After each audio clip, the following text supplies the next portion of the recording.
Last month, on May 22nd, 2025, the House of Representatives passed H.R. 1, their budget reconciliation bill. It now moves over to the Senate as they return from their recess this week, and they're going to consider, among other things, OZ 2.0. What's in the House version of the bill, and what is the Senate expected to do with it? That's going to be a topic of discussion during today's live episode of Opportunity Zone's Office Hours. I'm Jimmy Atkinson, host of the Opportunity Zones podcast and founder of OpportunityZones.com. We're live. If you have any questions or comments for me, please submit a comment in the chat using the live chat on YouTube or LinkedIn. We'll get to as many of those questions and comments as we can throughout the course of today's episode. But what I want to talk about today mostly is my 5 core policy recommendations, my 5 best ideas for improving opportunity zones in an OZ 2.0 scenario, which we're hopefully getting closer and closer to as the Senate considers the bill starting this week. The House passed the bill officially just last month, and now it's moving its way to the Senate. So to that end, first of all, I commend the House for including OZ language in their reconciliation bill. That was a very big deal, getting the House to include any opportunity zone language in it at all. That said, I do think that the Senate can take what the House provided and make it even better and more impactful. We've written a letter over here at OpportunityZones.com where we recommend to Congress that they take 5 concrete policy steps to make the program even better. So I want to walk you through that letter. And then a little bit later on in today's program, I'll show you how you can add your name to the letter, because this is a sign-on letter and we want as many people to sign on to this letter as possible all over the industry. So let me share my screen with you for a moment here. And if you do just go to opportunityzones.com/advocacy, we have a link to the letter and a link to where you can sign the letter on this page. That's at opportunityzones.com/advocacy. If you scroll down toward the bottom of the page, you'll see a section called Take Action, where you can read the letter and you can also click to sign your name to the letter. But let's actually get to the letter, because this is where all of my ideas have been put into place, is in this letter that we are going to send via email to key lawmakers in Congress. The principal recipients of this letter that we're going to send tomorrow include Senator Mike Crapo. He's the chairman of the Senate Finance Committee.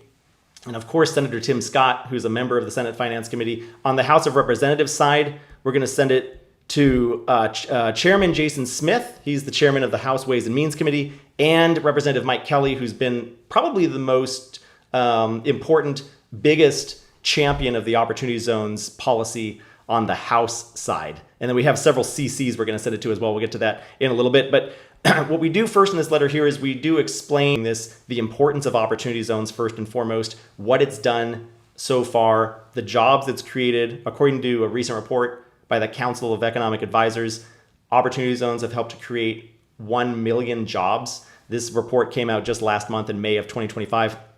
Let's talk about wage growth.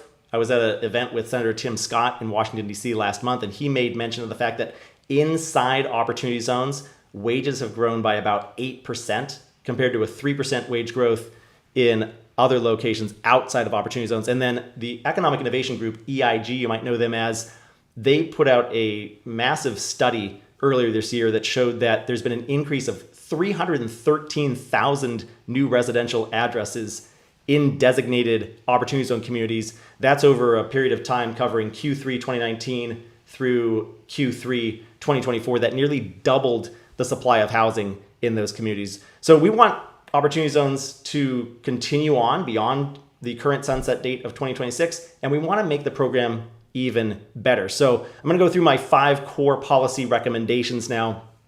If you have any questions or comments or any suggestions about what else should be included in an OZ 2.0 legislation, feel free to submit your comment using the live chat. We'll get to as many of those as we can throughout the course of the episode today. But number one, first and foremost, the number one biggest thing that I think should happen, and if we only get this and nothing else, I would still consider this to be a very successful OZ 2.0 bill. We want to make the program permanent. So instead of merely making it sunset at 2026 like it is currently scheduled to, or the current House version of the bill has a new program that has its sunset in 2033. That's an improvement, but let's go a step further and make the program permanent. So when you make the program permanent, it includes a few other key details, one of which is having a rolling deferral period. Because if the program's permanent, well, when do the deferrals cut off? Because there would be no deferral, there'd be no end date that you would have to tag the program to like we are currently with the 2026 deferral date, December 31, 2026. If you make it permanent, well, where's the deferral period? So our idea, the industry's idea, is let's have a rolling deferral where no matter which year you invest in, you get to defer your initial capital gain for 7 years. And then another big question is, well, what about different designation rounds? It doesn't make sense to designate a new map of opportunity zones later this year or next year and then have that be the map forever. So included within making it permanent would be, let's redesignate opportunity zones every 10 years based on updated census data.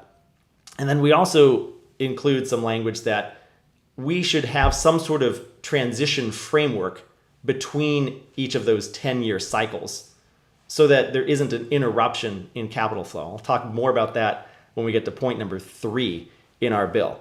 Let's see, we do have a comment though that I did want to get to here. So let's add this comment to the show here. This one comes from Audio Skills. He asks, Jim, do you plan to give us an update on the bill at the upcoming OZ Pitch Day? Audio Skills, yes, I do. That's a great question.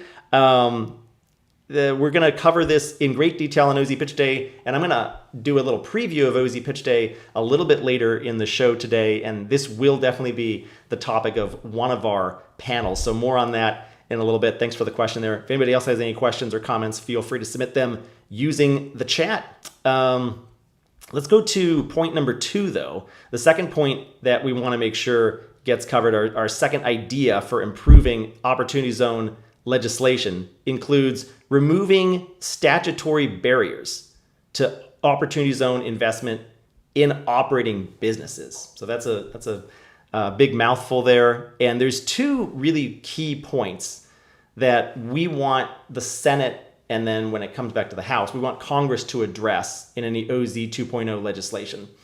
There's a lot of things that have not expressly prohibited, but have hindered investment in opportunity zone businesses in this first OZ 1.0 iteration of the program.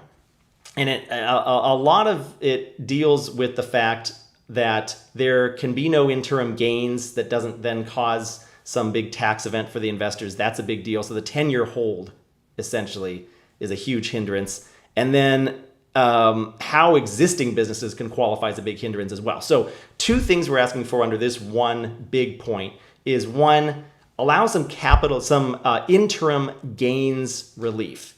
Currently, when a QOF, a qualified opportunity fund, sells an asset before the investor's 10-year holding period is met, that gain is taxable to the investor, even if the fund then just immediately redeploys the capital into another OZ investment. We want to fix that. We don't think that that should trigger a gain event if it's an OZ investment. We feel like those OZ gains, if they're redeployed into different OZ property within a reasonable time frame, say within 12 months, it should just carry on. It shouldn't trigger a capital gain event for the investor, and it definitely shouldn't reset the investor's 10-year holding clock. So that's idea number 2A, is allow some sort of interim gains relief. Idea number 2B is, let's address how existing businesses can qualify as QOZBs, because under the current law, there's a lot of barriers to being eligible if you're an existing business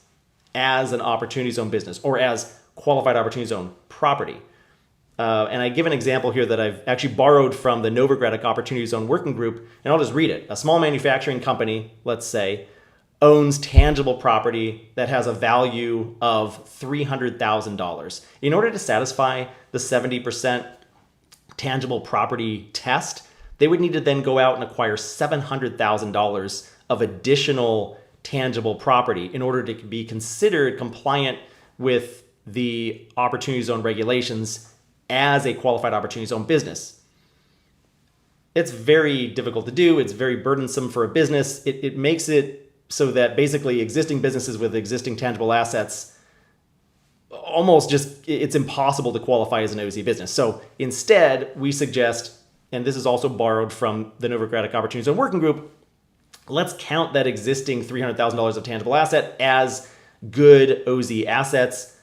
They would still need to meet substantial improvement in order to qualify, so they'd have to add 300,000 plus in new tangible assets, which is still a big hurdle, right? And I understand that, but we do want to spur new economic activity in the zones, so we feel that that's a pretty good way to get around that. Okay, I do have another comment in here, again from Audio Skills, who asked, do the congressional budget scoring rules make a permanent OZ program unlikely? This is a great question, and frankly, it's a little bit above my pay grade, Audio Skills, but what I've heard is that congressional scoring is much more art than it is science. So it really depends on how the Senate can sell how much this is actually going to cost to certain staffers in the congressional budget office. And I don't really know how all that sausage gets made. It's a little bit beyond me. That's a question we might have to ask some of our panelists on our upcoming OZ Pitch Day event.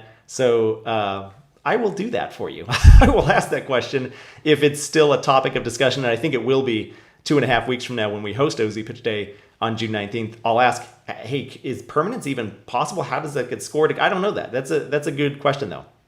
Let's move on to point number 3, my third idea for making opportunity zones even better. Let's avoid an OZ capital freeze by providing a clear transition framework across this 2-year chasm, basically 2025 and 2026, before we get to 2027. In the House version of the bill, it's a little bit clunky how they designed it, where there's this cliff in 2026, but then the new OZ map might not be ready right away on January 1st, 2027. So what happens in that interim period between when OZ 1.0 cuts off at the end of 26 and the OZ 2.0 program may not be ready until several months into 2027, right? That leaves investors with no option basically during that window. Another issue is that right now, or maybe once the bill gets enacted and we see the language that's in the House bill reflected in the final version, and by the way, hopefully we don't. Hopefully Congress can massage the House bill in a way so that this is not an issue. Hopefully this will be a moot point in a few weeks' time. But right now, if the bill is to get enacted today based on the current language in the House draft, the big if, but it's an if nonetheless, there would essentially be no certainty in acquiring new property. If you're a real estate developer and you're looking to acquire more property to develop as opportunity zone property under a qualified opportunity fund that you may be raising capital for, how do you know if the property that you're looking at right now that might go under contract later this year and then get shovel ready by the end of next year or the beginning of 2027, how do you know if it's still going to be on the OZ map in 2027 once you need to start raising capital for it and deploying capital into it? Right now, there's no transition framework that clarifies that. There's no transition framework that clarifies what a developer is to do if a project they're working on falls out of a zone in an OZ 2.0 designating round. So that's idea number 3, is let's clarify in the statute. Let's not wait for the IRS to clarify this in the regs. Let's clarify statutorily, Congress, some clear transition framework rules so that we don't have any sort of capital freeze, either from the point of view of a developer deploying capital into projects or from an investor who's not sure, well, should I invest in OZ 1.0 now or should I wait till the program's better? And then if I wait till the program's better, when is it going to be ready? Is it going to be ready on January 1st, 2027? Or do I have to wait until like maybe June or July of 2027? Because the first time around, it took 7 months until the zones were finalized. The Tax Cuts and Jobs Act was enacted in late December of 2017, and then the zones weren't finalized and certified by IRS until early July of 2018. So if we go through that process again, you see what I'm getting at. So let's put in some transition framework here. A lot more language about that in my letter. I would encourage you to read it. And if anybody's just joining us, you can read this letter by heading over to opportunityzones.com/advocacy. I've got links to this letter and a link to the form where you can sign this letter. You can add your name to it. Let's take a break right now, actually, and just see who's signed it so far. Here's what the form looks like. And then I do want to just see who's signed it so far. We've got a lot of names on here. I'll just kind of scroll through them. All these names are going to be published in the final version of the letter and made public. So we've got quite a few names on here. I won't call out anybody in particular, but you can kind of see the type of people that have signed it. We've got a lot of practitioners, a lot of investors, some family offices, quite a few developers, quite a few fund management groups, some community development leaders are on here. It's a pretty broad group of different stakeholders, and I'm going to start scrolling a little faster here so we can get to the end. I think we have about 200 people. We just hit exactly 200 people have signed this letter, so I think we could hit 250 at least before I get this sent over to Congress tomorrow. But anyways, we'll see where we end up. Let's go to idea number 4 now. Idea number 4 is enabling a fund-of-fund structure. Let's allow qualified opportunity funds to invest into other qualified opportunity funds. This is just kind of a little wrinkle in the first OZ 1.0 round where this has been prohibited. And I think it'd be really meaningful and impactful if Congress can take a step to explicitly allow fund of funds statutorily. I think it would unlock quite a bit of capital flow. It would make capital flow a lot easier. If you're an investor and you start your own qualified opportunity fund, but then you sometimes run into a deployment issue. You might want to just you might just want to deploy your qualified opportunity fund's capital into somebody else's qualified opportunity fund. That's not allowable. So then you have to find a way to direct that money directly into the project at the project level. And that can be a little bit clunky and tricky sometimes. There's merger programs out there. Also, Caliber offers a merger program that kind of gets around this issue, but I applaud them for doing it. It's brilliant, but it's a little convoluted and more complicated than it needs to be. It's only necessary because currently it's prohibited. I think it'd be a lot easier if QOF into QOF investments were allowed. So that's idea number 4. And finally, idea number 5, let's allow meaningful participation by non-capital gains dollars, either after-tax dollars or, like the House version of the bill, let's allow ordinary income. But the only little problem with the House bill is that they've capped ordinary income at $10,000 lifetime per taxpayer. And that's a bit of a head scratcher because that's not a practical limit.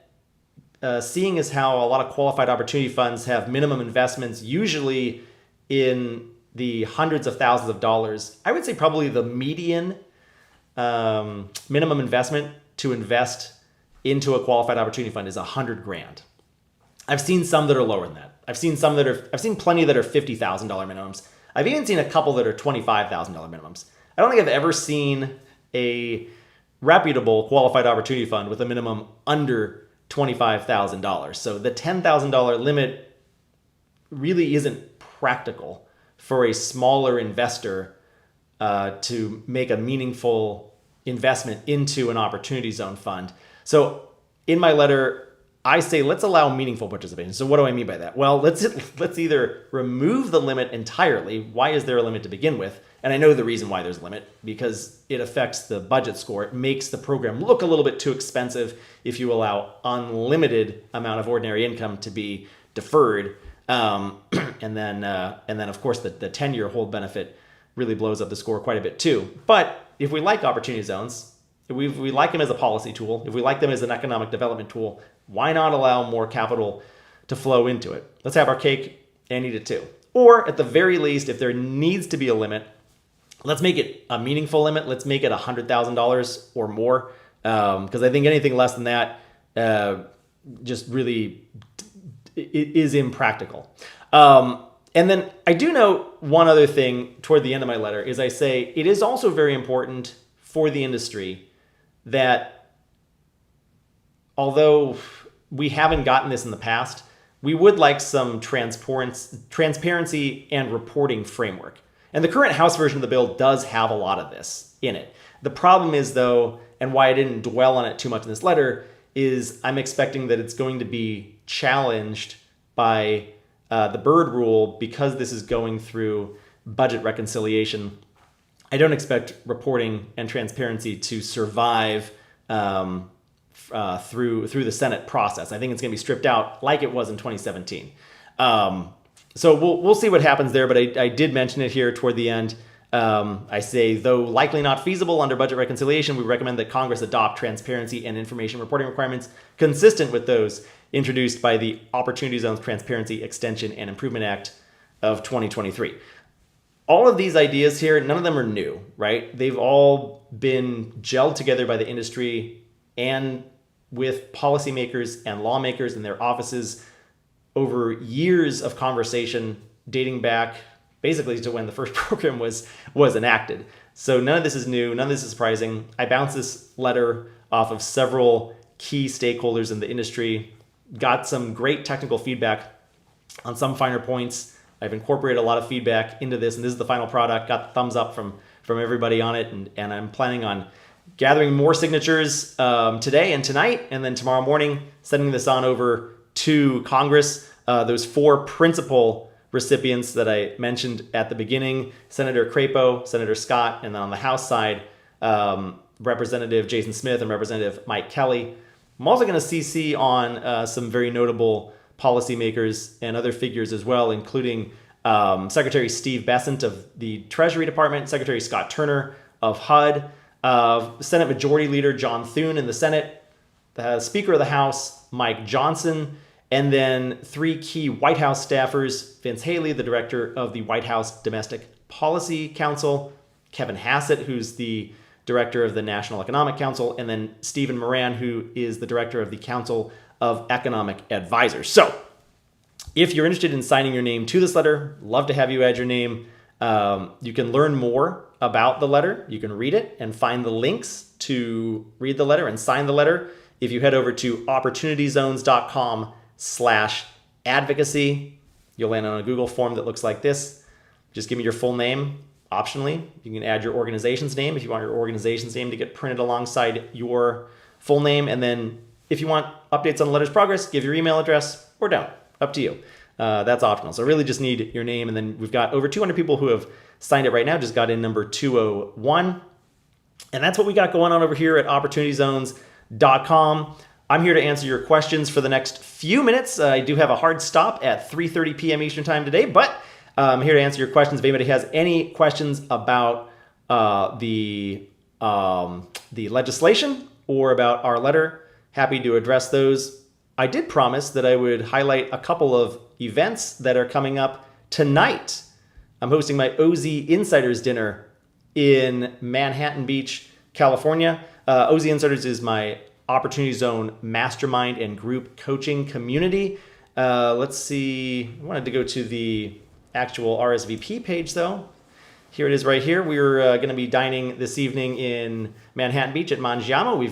We're full. Last I checked, I think we're going to have 16 people joining us for dinner this evening. So if you're one of them, looking forward to seeing you a little bit later tonight. If you missed out on this one, we have plenty more events like this one coming up throughout the course of the year at OZ Insiders. This is our June meetup and dinner. We do a monthly Zoom call where we get together online, and then we do 3 or 4 dinners a year. Our next dinner will be in early September, currently tentatively scheduled for September 4th in Fort Worth, Texas. That's my hometown, so got to keep that one local for me.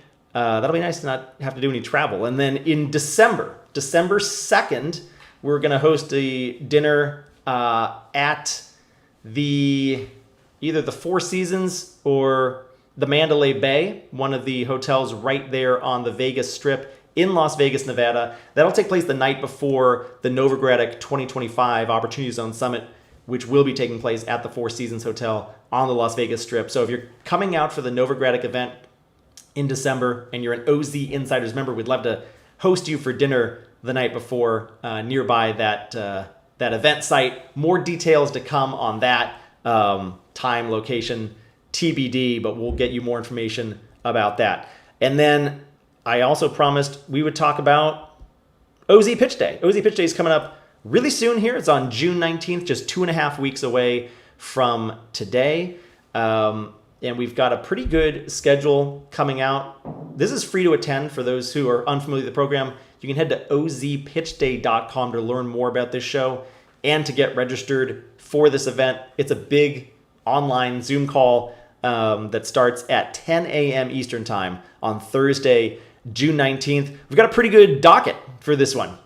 So I always kick the day off with Opportunity Zones Explained. It's my keynote address. I take live questions from the audience. We've got Capital Square presenting. We've got Altus Capital presenting. We'll have Your Space America presenting their self-storage deal in Tucson, Arizona. We are returning the Ask the OZ Experts panel. We've got some high caliber OZ expertise attorneys on the call for that one. They'll be taking your rapid fire questions for 45 minutes. We've got Urban Catalyst presenting their Fund 2. And then here's the panel that Audio Skills was asking about a few minutes ago. Yes, we are going to talk about OZ legislation, but I wanted to go beyond OZ legislation because we've focused a lot of my podcast episodes on just OZ legislation over the past couple of months.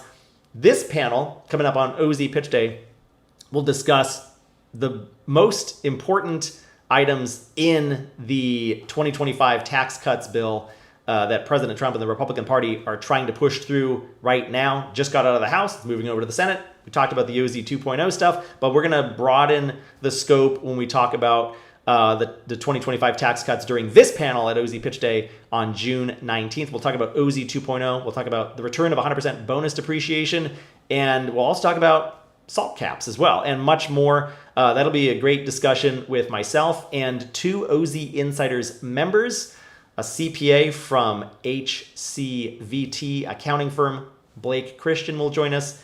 And then, of course, we'll have Jim Lang, an OZ attorney from Greenberg Traurig, joining us as well. We'll continue the afternoon session with more sponsor presentations on new OZ deals. We have a downtown St. Petersburg deal that's being presented by Sinatra and Company in the afternoon after the panel. And then Axel Adler from Centennial Advisors will be presenting a deal TBD. And then we've got a couple more open slots in the later part of the afternoon that will get filled up in the next couple of weeks here. So if you want to learn more about this event, you want to register for this event, and you want to keep up to date on the agenda as I continue to fill it, please head on over to ozpitchday.com to learn more. Really appreciate your time today. Thanks for joining me. Once again, if you're interested in reading that letter that I'm sending to Congress tomorrow, please take a look. Please consider adding your name to it. The more voices, the better. You can learn more about that letter by heading over to opportunityzones.com/advocacy. That's opportunityzones.com/advocacy. Thanks for watching and listening. If you liked today's episode, hit that like button. Give us a thumbs up. That helps a lot. And please be sure to subscribe to us on YouTube or your favorite podcast listening app. Just search for the Opportunity Zones podcast. That way you can always get the latest episodes. Thanks so much for joining me today. We'll be back next week with another episode.